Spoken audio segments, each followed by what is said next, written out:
After Ain's loyal soldiers manage to push back the Chwangoas, one of them is able to make it back to the ancient capital as soon as possible. He reports to their lord, Ryuro, that they encountered undead soldiers who easily overpowered their man. So, the plan to slaughter the dwarves failed, and they had to take a step back. Ryuro realizes the possibility of the dwarves having much more powerful soldiers is highly unlikely. When he learns that the dwarves have not only managed to defend their homes, but are now advancing toward the ancient capital for a counterattack, Ryuro realizes the situation's urgency. He decides to approach the Frost Dragon for help and offers him gold in return for the protection. After discussing it with his wives, the Frost Dragon agrees to send one of his sons to help the Chwangoas. However, he wants Ryuro to pay him 10 times as much gold as he had originally offered, which he agrees to pay under pressure. As Ains and his companions finally reach the ancient capital, they are met by the Frost Dragon's son, who tries to appear strong, but fails to intimidate anyone. Ains uses his magical powers to crush his heart a little, but before he can kill him, the dragon submits and agrees to serve him as a king.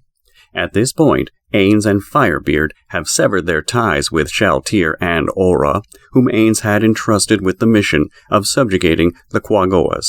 In the meantime, Ains decides to take on the dragons by himself, and with the assistance of his new subject, he successfully tracks down all the dragons. When he tells the Frost Dragon and his wives that he is here to subjugate them, the Frost Dragon first shouts at his son, Heinmal, for being subdued by a skeleton, and then he tries to attack Ains. However, he proves too weak, and the Sorcerer Kingdom's Emperor kills him instantly with his spell, Grasp Heart, making everyone there surprised. Following the death of the Frost Dragon, his wives also submit to Ains.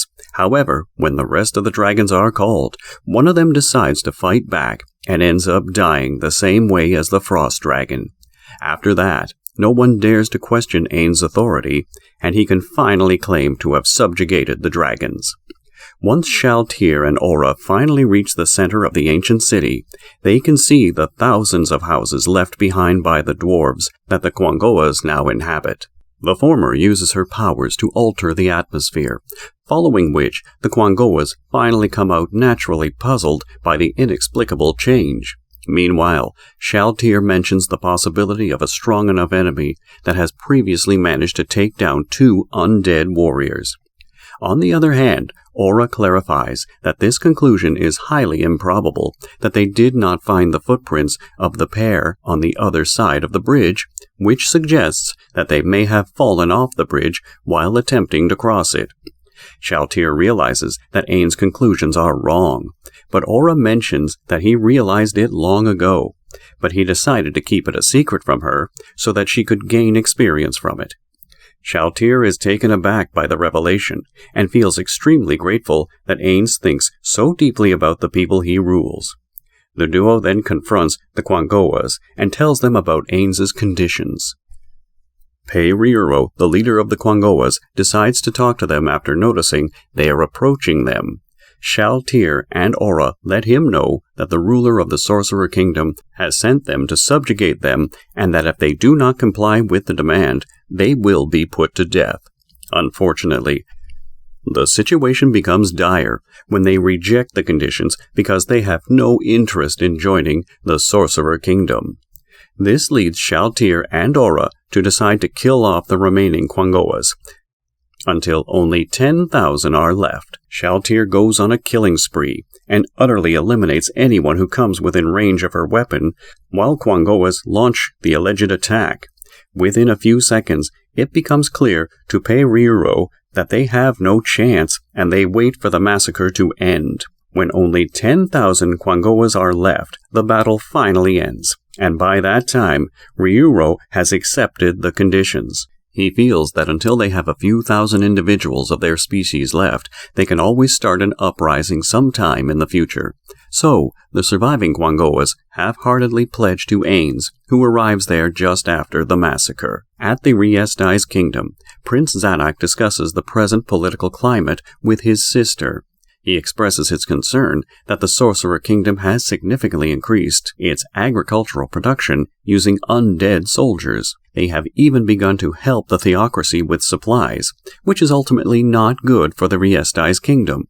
While the growing pressure of the kingdom is ominous, the princess inquires whether Zanuck will fulfill his promise to her. Zanuck is more than eager to reassure her and appears confident of his ascension in power. Meanwhile, Philip Montserrat also gets the news that the Sorcerer Kingdom has managed to increase food production. This will eventually drive the prices down in the Riesti's kingdom, which can also affect his profits. Therefore, he devises an evil plan that, according to him, will stop this from happening. The following day, Ains and Momon and Ains's maid, Nabe, are on a stroll through his kingdom. Ains thinks he understands that he is doing this to show that he has a good relationship with Momon, but the silence is really stifling.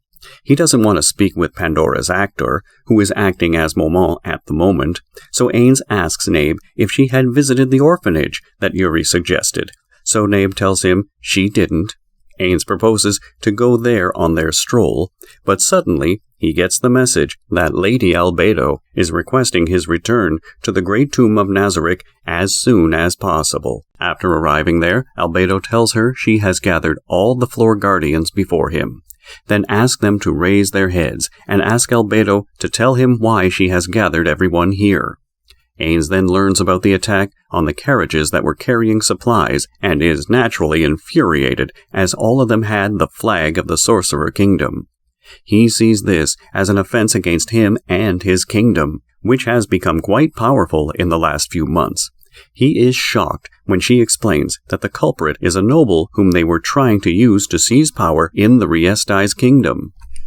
She then brings Hilma as a witness, apologizing profusely and arguing that she has no role to play in the incident. Ains uses his power to verify if she is speaking the truth. When he is assured that she is on his side, he gives her the responsibility to devise countermeasures for the future. Upon returning home, Hilma praises Ains's kindness as a king, which her family and friends did not expect because they were worried about her safety when she was taken away. After sending Hilma back, Ains tells Albedo to explain the carrot and stick plan to his faithful servants. Albedo begins to explain that the carrot and stick's plan's objective is to seize the Riesti's kingdom's power. The Sorcerer Kingdom will try to covertly create conditions for civil war in Riesti's. When the social conditions deteriorate and bloodshed had reached its peak, the Sorcerer Kingdom will absorb the population, leading to the downfall of Riesti's. Being in the commanding position will give Ains and his servants the advantage of showing other kingdoms that they will be rewarded for avoiding conflict with them. However, if they decide to turn against the Sorcerer Kingdom, the consequences will be much worse than they can imagine. This is the carrot and sticks plan that Ains intends to use in the future, and his servants have very high expectations from it. Once the Sorcerer Kingdom has come to a conclusion after a long meeting, Ains sends a warning to the Riesti's kingdom that they see the attack on their carriages as an offense against the kingdom itself. As Prince Zanuck reads the letter to a room full of nobles, everyone is shocked to realize that something like this could even happen. Since the letter also contains support for Ains from the nearby kingdoms, the leaders of Riesti's could feel the pressure mounting on them. When one of the nobles argues that they could not potentially understand why someone from their own kingdom would do such a thing, Zanuck reveals that it was actually Philip Montserrat who carried out the attack on the supplies to increase tension between the two kingdoms. The move was supposed to help him politically, but it was a disaster for the Riesti's kingdom. When the king argues that they should not be bowing their heads in front of the Sorcerer Kingdom, Prince Zanuck strongly disagrees with the proposal. He knows the powers Ains and his allies possess, so he appears to think they do not stand a chance against them. One of the royals there proposes that they should become a vassal state of the Sorcerer Kingdom, but not everyone appears to be convinced of that. The king argues that he has his own plans, but before he can discuss it, news arrives that Albedo has come to visit the Riesti's kingdom again. After Albedo arrives at the Irantel kingdom, she is immediately allowed to meet the king and the nobles. As soon as the king sees Albedo, he promptly stands up, makes a proper bow, and apologizes. He also indicates that he is willing to put his own life on the line to prevent the situation from worsening any further. Unfortunately, his request for forgiveness falls on deaf ears, and Albedo says that the Sorcerer Kingdom deals war on the Riesti's kingdom. They will deploy their soldiers exactly 1 month from today at noon, and the only exception is if their kingdom invades Irantel. Lastly, she has a message from Ains, and tells that he does not intend to cast any large spells this time. Let's enjoy ourselves. After 30 days, Ains addresses his companions and congratulates them on their efforts. He praises Demiurge and Albedo, who have been instrumental in planning the battle. However, when he clarifies that he does not intend to wipe out the population of Irantal completely, some of his companions are perplexed because doing so would have been much simpler and more time and resource effective. However, Ains does not wish to elaborate on his strategy to them now. Ains recalls meeting Negredo, who had pointed out to him that humans have the potential for the advancement of the Sorcerer Kingdom unlike anyone else. Therefore, killing all of them senselessly does not seem like a good strategy. However, Ains agrees with her and decides to leave behind a few survivors as possible because he fears the humans may eventually defeat the undead. Since the time given to Irantel is finally over, Ains prepares for the invasion of Neul, a port city that can give the Sorcerer Kingdom a strategic advantage. As planned by Ains, the Dark Knights and Death Warriors are sent to the port city of Neul in the effort to continue the invasion of Irantel and destroy another city. The king watches the invading soldiers march toward the city, but does not seem bothered at all. He tells a mithril adventurer of the 4 armaments standing at the watchtower with him that he would love to surrender, but that does not seem like much of an option. After she makes the point that he and his family can easily escape, the king explains that there were very few people who survived the Sorcerer Kingdom's previous attacks wherever they had been. As a result, it is extremely unlikely that he will be successful in his attempt to flee, despite the fact that adventurers are typically politically neutral and do not support either of the feudal kingdoms. This time around, the mithril adventurers intend to engage in combat due to the fact that Irantel is engaged in a conflict with the undead. Liliet, one of the mithril adventurers, reveals that she wants the 5-colored holy sword from the king when he later addresses the other adventurers and his warriors. The king says that he will grant her request. However, the king does not intend to hand it over without receiving something in exchange for it. Accordingly, he reveals to Liliet that the only way she will be able to obtain the sword is if she agrees to serve as his 3rd son's concubine. Despite the strange conditions laid out by him, Liliet does not even take a second's thought to accept all the conditions, then says he hopes everyone will cooperate to stand against this unprecedented danger, and tells them he depends on all of them. A few moments later, the undead finally reaches close enough to the city, and the battle begins. Neul uses smartly placed archers to begin their attack on the undead as soon as they are in range. While it was a devastating effect, the soldiers managed to take down a few enemies. However, the Dark Warriors immediately spring into action, but before they could do much damage, the magic casters waiting for them use their powers to attack first. One of the mithril adventurers uses a fireball to bring down the Dark Warriors. The Dark Warriors emerge from the fire almost unharmed. The mithril adventurers go to the ground to confront the Dark Warrior, who seems undefeatable at this point. Although they try their best, they do not seem to have a chance against the Dark Warriors until someone from the sky shoots down both of them with ease. It turns out that an adamantine adventurer of the Vermilion drop was also fighting for the Irantel Kingdom. Therefore, the Dark Knight and the Dark Warriors do not succeed in the invasion of Neul. Thanks for watching my anime recap. If you liked it, subscribe and give it a thumbs up. Don't forget to turn on notifications by clicking the bell icon so you don't miss future videos. Leave a comment and let me know what you thought of the recap. I hope to see you all in part 4 of the series.